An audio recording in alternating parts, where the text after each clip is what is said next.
Hi, Lipika. Can you hear me? Yeah, Hi, good evening. Just trying to see. There you are. yeah. Okay. Just to say that you actually got a loud round of applause at the end of the film. So maybe we can do a. Thank you so much. Thanks for joining and thanks for sharing this wonderful film. And again, thank you, Vikalp, and thanks, Sandhya and Gautam, for inviting me to do this conversation with Lipika. Lipika, thank you for that very beautiful film. And in um, just a second, I think they're trying to turn off the Yeah, lights. can we increase Yeah. the volume of the mic? I mean, your mic. Uh, Lipika, can you just increase your volume? My volume? Oh, okay. Oh, sorry. I thought someone was telling me. Okay. I'm okay. Yeah. Okay. Your voice Am is I quite, I okay? I'm mean, very low. I'm yeah. very low. Maybe you can just take the mic a little closer to. Closer. Yeah, Okay. yeah, Is that okay? better, better. Okay. Great. So, in so many beautiful ways, your film, um, speaks to this the 3 days of the thing that we've all been talking about and watching, which is the essay film. And there's so many elements in, and just to uh, I don't want to start off with that right now because I think that's something we can speak about. But just to say that this film is, I see it as a journey and I see it as multiple journeys and returns to places, to moments, to actually your own cinematic um, past. And in it and weaves together all of this in a way that uh, connects in a very subtle way with all of us because in and you do that very skillfully through your the juxtapositions and the very very evocative voice that comes through. But before we get into all of those things, I just wanted to ask a very, it's very straightforward question. You call your film an essay film, so I was just curious, did the form find you or did you look for the form? How did this happen? I think I can say that the form found me. It was kind of accidental. Uh, this essay, Night and Fear, is my second essay. I have just finished writing my third essay, I would say. So, all these three essays are three letters to my late grandaunt. When I was making the first essay, or let's say writing the first letter, she was alive. On the day of, finishing writing the letter, she passed away. And the letter is called Dragonfly and Snake. You have seen that. Right. Yes. So, And I wish we had seen it in this forum, but it's a very yeah. tight So the schedule. second letter is Night and Fear, and third one, which is just a new letter, is called B and S. I guess uh, I think we all are looking for a form which would, give us access to our uh, inner self and also access to our perspective. And how I wrote Dragonfly and Snake, the first letter, there were some footages for a project just inside my hard disk. And over the time, I felt I need to look at them and there is a conversation brewing, I felt. Mm. And those footages were from Bombay. I was observing a city. I was listening to the city. And while listening to the city, I started recalling the peaceful, village, uh, where my grandaunt lived. And I also spent a lot of time with her. So, just like that, that imaginary conversation started. And I thought, let me just put everything together and write a letter. Mm. So I think letters are also essays, right? I feel. Yeah, Yes. so Yes. and always it has this beautiful, extraordinary quality, I think, to just collapse time and space. They're not restricted. Even if you are writing a letter right now, at present, you are also writing the letter to the past and you are also writing it to this imagined future. So, yeah, so I call them essays too. Yes, and there's a great deal of self-reflexivity in both in your in the first film in Dragonfly and Snake and in this where you're thinking through something like fear, which is actually universal, from a very in a very personal way. But you in doing so you are also opening it up Hmm. for us to reflect on our own fears, and you bring that out quite evocatively. And I was extremely moved, especially at the end of the film, because then your mind goes into other, larger fears we have as human beings in this Anthropocene era and other things. So I wanted to come back to something you mentioned. And again, this is maybe something that much of the audience might also have this in mind. You refer to, in your write up, you refer to um, your material as residual material. So one can understand that in multiple ways. But Hmm. I would be very interested in knowing what is your relationship with this residual material, and also it's very self-consciously stamped with time and place. So Hmm. if you could just speak a little bit about this, that would be Yeah, in this very context, interesting. I think primarily the residual material would be the remainings of the footages, which didn't, go for the primary films that I made over the years. So by 2021, when I started, putting Night and Fear together, I think by then I'd already made two feature documentaries, some stories around witches, about witch hunting, and backstage about the puppeteers of Odisha, the last generation puppeteers of Odisha, and a short fiction film about the waterfall, a dying waterfall in Odisha. So, so when you make films, I think some are commissioned and the purposes are different, and you have to make the film in a certain way. But there are many, experiences, memories, unresolved situation while making the film or shooting the film. Those are kind of those I think stay with the filmmaker or the maker or who is creating those images. They lived with me throughout those Hmm. 8 years, 7 8 years with me, and um, yeah, I think I would call them residual. And I have observed. I was just thinking today, right now, I was watching the film after a long time. I think there is a certain kind of movement of memory inside me.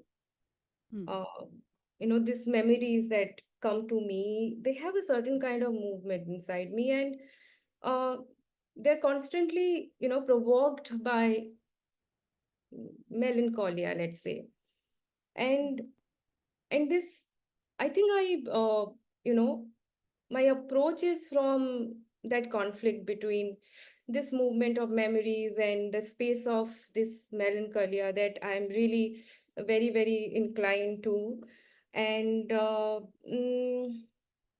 and this has been really uh, provoking me to deal and address with those things which are remainings and this memories of the past, or the imagined future that I have imagined, or I am forced to imagine, and also the present that I don't also live at points, at times.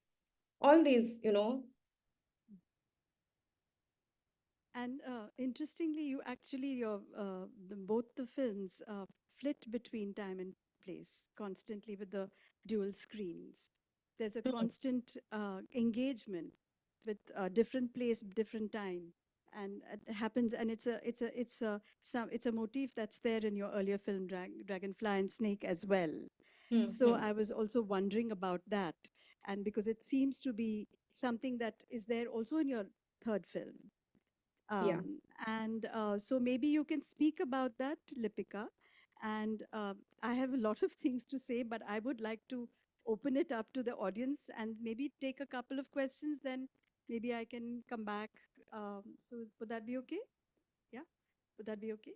Yeah. So yeah, if you want to speak a little bit about and interestingly, there is a very strong documentary kind of footage in Night and Fear. And there is this completely quiet, thought, thought, thoughtful, reflective. So there is it's a very interesting mix of things, which again, I found very engaging. If you could, Hmm. so, So I think uh, these essays are uh, a certain way to come back to myself, and this conversation with my grand aunt, this space where I can talk to her is quite a safe space for me.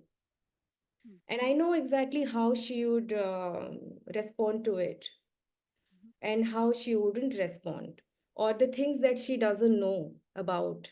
The times have changed, and she lived in a different time, and she didn't know about so many things. So in my letters also, in this third letter also, I'm telling her new things about new relationship, new friendship, and everything. So it's just a continuous thing for me. And I'm a very visual person.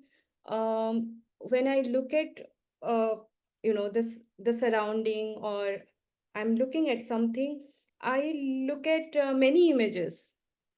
I mhm, don't look at one image. It doesn't happen with me. So that's kind of my that's me, a hmm, combination of multiple images. That's how I also respond to my surrounding. And these two images, the two split screen, initially, it meant as two folds of a physical letter. hmm, And in the first letter, what I have done is, like, I have put, there's a paper, and I have put colors on this side and colors yes, on that side, and I have merged it, and it has become something else. So that quality of the images in two screens, always in flux, mhm, changing constantly, mhm, two, three images, creating a new image in your mind, or whoever is watching, in everybody's minds, there is a new image. That this lifelike quality in this multiple images really, really excites me, and that's how this two, three images coming together. mhm. Thank you. Yeah, and it works quite beautifully. Um, and can we take a couple of questions? Maybe we can then. Yes, this young person here. Thank you so much. I can see all of you now. Hi, Yeah. Lipika. Hello. First off, it's an amazing film. I enjoyed every second of it, the split screen effect, and the way it continued into itself. It's something that is going to stay with me for a very long time. And there was a particular part in the film where they talked about the women's experiences of being paraded and it being treated like a celebration, which cut me back to one of the initial scenes where they are celebrating. And there was a sense of guilt almost that stayed because that's out of context. And how you sprinkled context into the film as it went on, uh, I am sorry, I loved it. I just wanted to say that. And as for the question, why fear? Why this particular emotion, something which is universal? What about this made this the second part of the letter you wanted to write? Hmm. Um, in the first letter also, I have talked about my fear. The name of the essay was Dragonfly and Snake. And snake was my fear. I'm petrified of snakes, and I dream of snakes. I'm like, when I was a child, I even learned how to catch snake. But as I grew up, as I became aware of the being the snake, I just got scared, and I'm completely scared. And that's how, as a human, I started becoming quite scared about my surrounding. As a very introvert and very fragile person, so to if I may say about myself, I'm constantly in a lot of fear. You know, so that's why I'm writing letter to my grand aunt. I mean, I'm making other films, but somewhere I just want to have this real conversation with someone, have to also address my films, why I'm making film, why, how is it happening, what is it, and all. So fear has been shaping the process of overcoming fear. I'm not always scared, but I know this is a fear, and I try to overcome that, and that process has been shaping my life. And I think all of us, so either you try to overcome or you succumb to it, or there is other ways. So I think that's why fear, I think that's the beautiful thing also. As I said, melancholia also, the space is also, sometimes I think if that space is not there inside me, who am I? I don't want to also lose that. I don't want to also lose fear. It makes me stronger. So yeah, that's why fear. Thanks. Any other questions? Anyone else has a question? Okay, right there.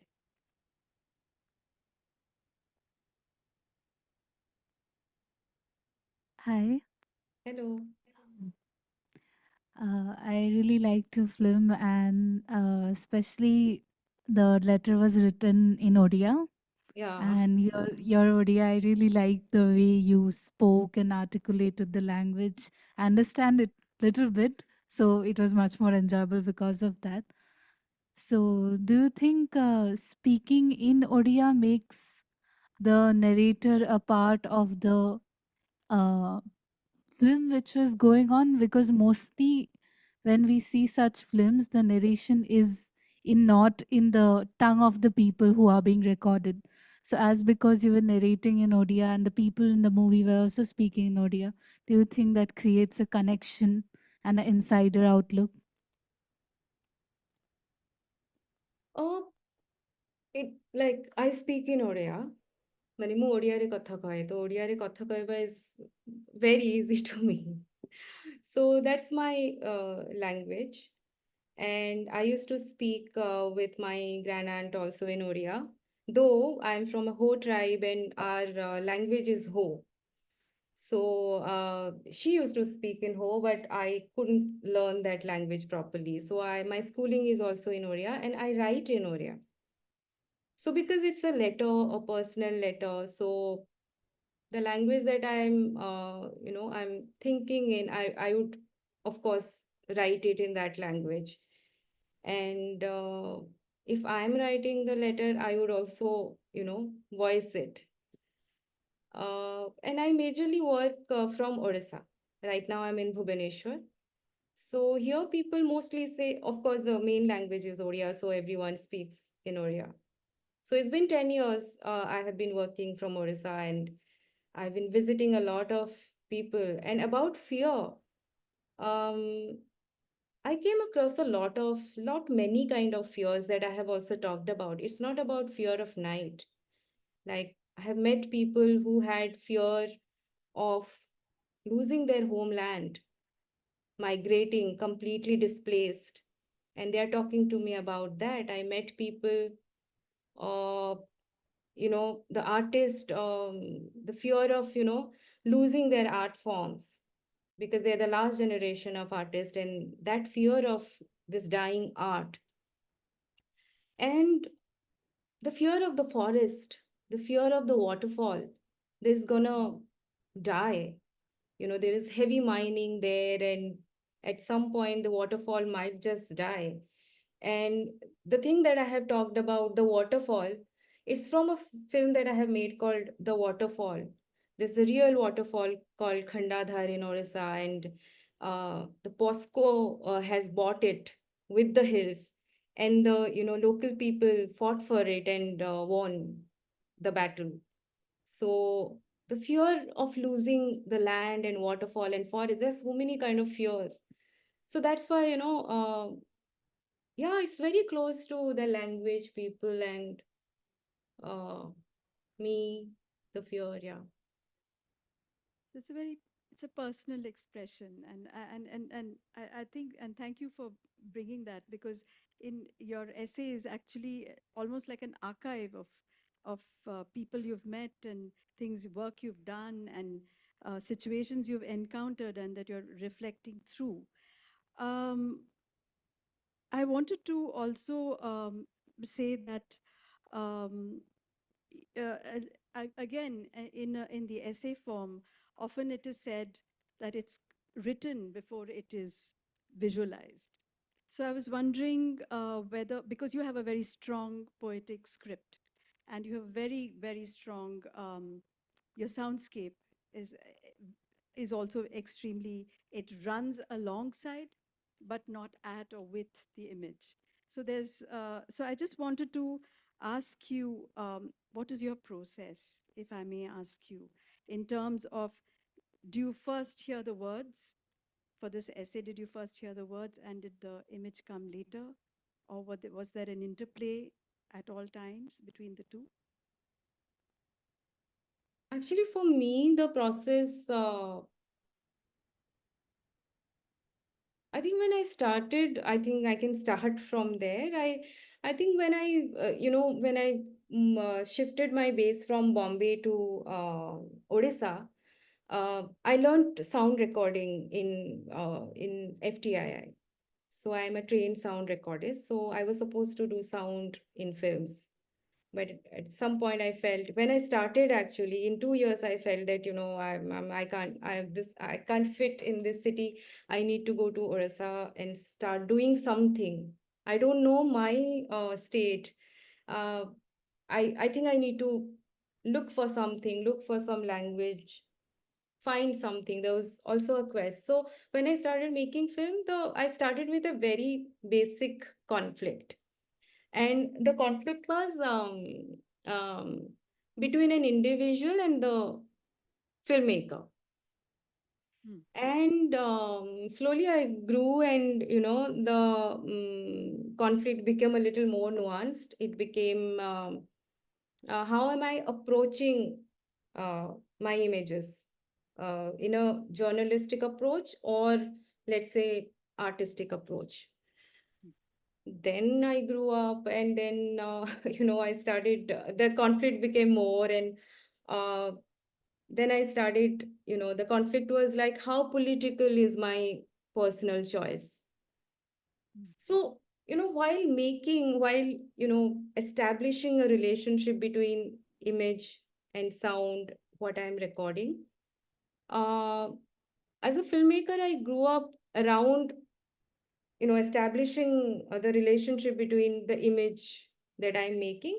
When I say image, I also imagine sound, and when I say Mhm. sound, I also imagining image. Mhm.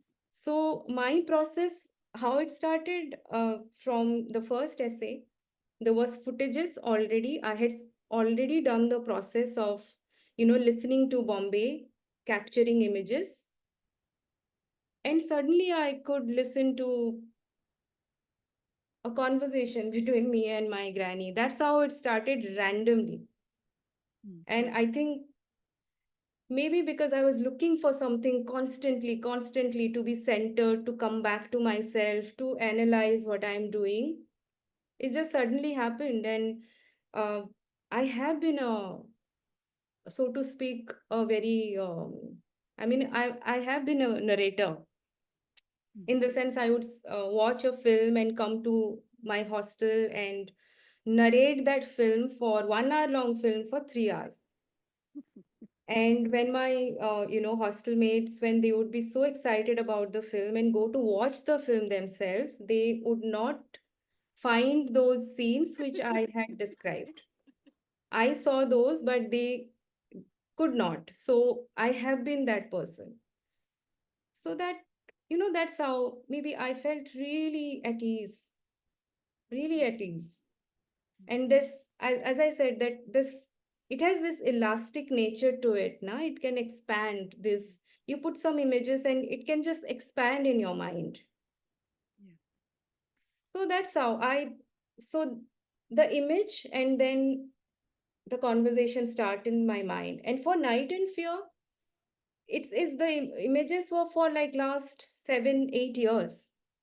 And post pandemic, I was extremely ill and I completely lost the meaning of life, myself, how to make a film, why to make a film, everything. And I thought, let's make sense of something. And I sat down and started putting these images because they had started telling me, we have already connected, please put us together because we are just lying there in the hard days and we are getting restless. I started having that feeling and I just put it in 10 15 days. And my process is, once I start, I finish it. There is not much editing, there is no any manipulation. That's the process. And I follow the ethic of documentary up to certain extent, that I don't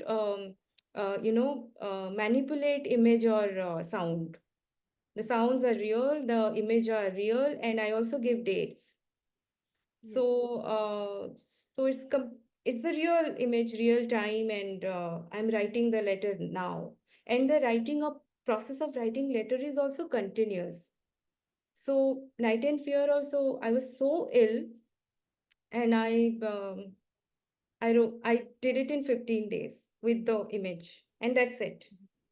When the film got selected for Rotterdam, people said, "Do you want to polish it?"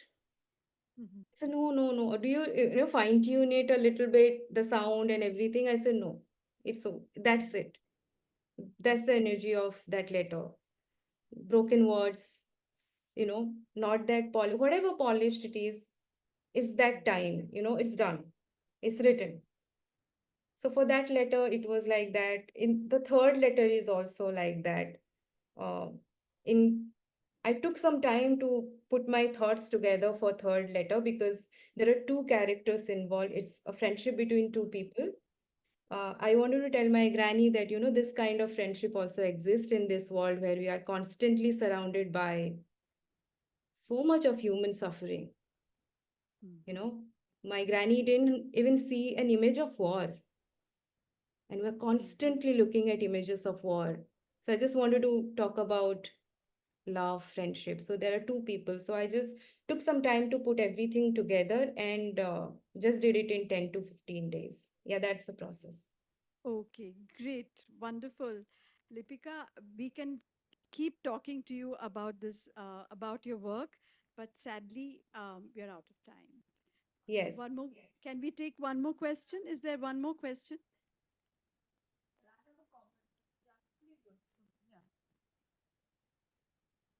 Hi, my name is Ananya. You'll have This to is make it quick, huh? Because yeah, yeah. So, as soon as this film began, I think one of the things that stood out to me was the contrasting images, and it immediately including the title, it immediately reminded me of this poem called Night and Death, James Blanco, and he talks about how it talks about the atrocities that happens and how negatively the darkness is connotated, but there's also so much going on under bright light Hmm. and during the daytime, and how that is deceiving. And I think you captured that poem stayed with me for years, and I think this is the first time I felt like the essence of it was captured so strongly in your work. For example, we could see all sorts of fears. It was very human of you. You talked about your fears about where the society is going, the humanity aspect of things. You talked about how you even discussed the existential fears, talking about how you weren't sure if you'll see the waterfalls come back again and things like that. And I think this was just a comment. I guess it was just lovely, and I would love to know more about the thought process of bringing the images together in the contrast and if it was a conscious effort or if it just happened. Yeah. Yeah, maybe both. One can. Slightly related to the same issue. Uh, you said you did not manipulate the sound, you did not manipulate the images. It remained as it is, basically you just assembled it in a most Mm. thought-provoking, meaningful way. Yeah, yeah. How did you manage the politics of this relatedness?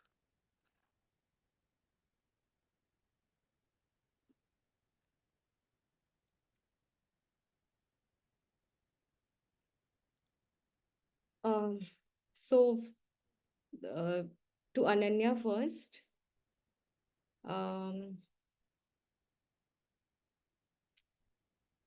thought behind you was thought behind the images, right? The primarily or Usha, what Contrasting did images. I Yeah, forgot? I think she said contrasting images. Oh yeah, yeah, contrasting images. Yeah. So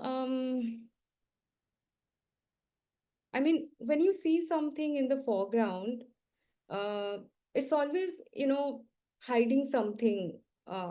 There's something behind of that object and it's hiding something.